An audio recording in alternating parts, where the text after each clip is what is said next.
पुणे बेंगलोर राष्ट्रीय महामार्गावर कराड नजीक साईड पट्टीला धडकला आयशर ट्रक. पाठीमागून कार शिरली ट्रकखाली.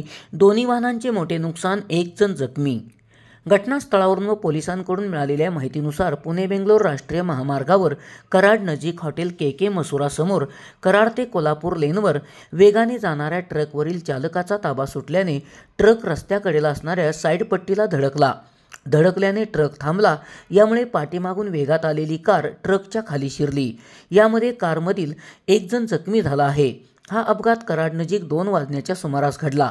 अपघाताची माहिती मिळताच डीपी जैन कंपनीचे PRO ऑफिसर दस्तगीर आगा, जगन्नाथ थोरात, कराड शहर अपघात विभागाचे धीरज चतुर, महाले, कदम क्रेनचे सुनील कदम तात्काळ घटनास्थळी दाखल झाले. कदम क्रेनचे सुनील कदम यांनी क्रेनच्या साहाय्याने अपघातग्रस्त वाहने तात्काळ बाजूला केली.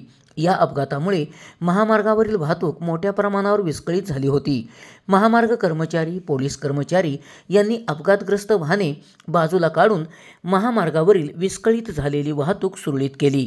या अपघातात दोन्ही वाहनांचे मोठे नुकसान झाले आहे. SP ओरिजिनेटिव्हसाठी सुनील परीट, कराड.